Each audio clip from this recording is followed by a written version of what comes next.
Puisqu'il pleut maintenant, dans les annonces qui ont été faites, je n'avais pas entendu que l'ex-président de la République était parmi nous. Mes chers camarades, je voudrais vous apporter le salut de l'Union régionale Île-de-France Force ouvrière.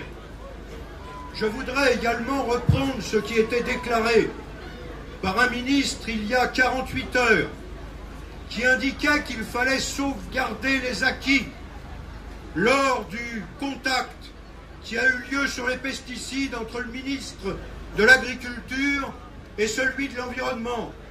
Mes chers camarades, sauvegarder les acquis, c'est bien évidemment tous ceux que nous défendons avec beaucoup de force depuis un certain nombre d'années, ceux de 1936 et ceux de 1945. Aujourd'hui, la volonté du gouvernement et du MEDEF est bien de faire disparaître ces acquis de 36 et de 45. Cette même logique existe, celle qui est une logique du capital, de la finance, développée au sein de ce gouvernement et s'attaquant à ce que je vous indiquais, les nationalisations, celles de 45, les congés payés et toutes les dispositions qui vont être attaquées au cours des semaines et des mois qui viennent. Alors, mes chers camarades, il y a eu cette forte mobilisation qui a duré près de 6 mois de lutte contre la remise en cause du Code du travail et la loi El Khomri. Mes chers camarades, aujourd'hui, malgré les discussions, malgré soi-disant la concertation, nous sommes dans une situation où la loi telle qu'elle pourrait être présentée est, comme le disent mes camarades, une loi grand patron, celle qui va être amenée à inverser totalement la hiérarchie des normes.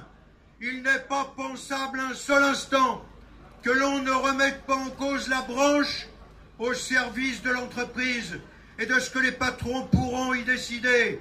Mes chers camarades, c'est aussi la mise en œuvre du contrat à durée indéterminée pour des projets et des chantiers.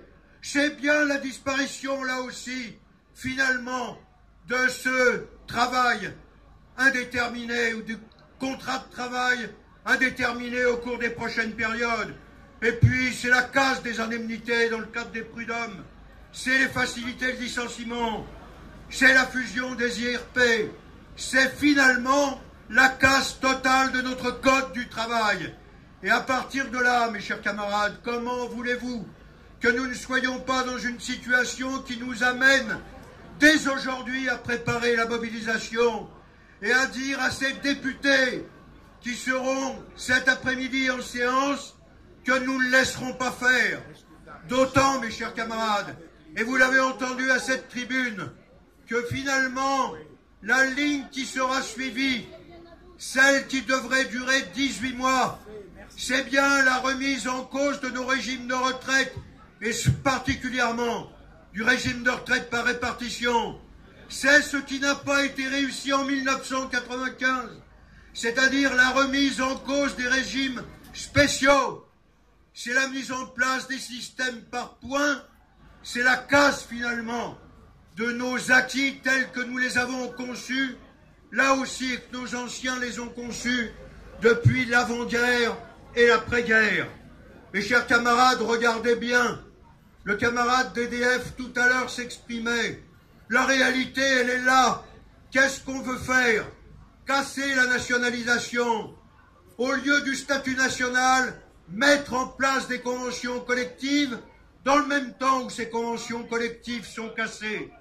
Mes chers camarades, vous l'avez aussi entendu, c'est la casse de l'hôpital avec la mise en place des GHT.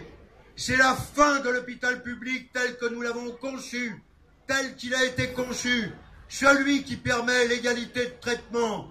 Mais c'est aussi la volonté de casser la sécurité sociale, ancienne conquête ouvrière, et qui faisait que cette sécurité sociale prenait le malade du début de la maladie jusqu'à la guérison en charge, bien évidemment.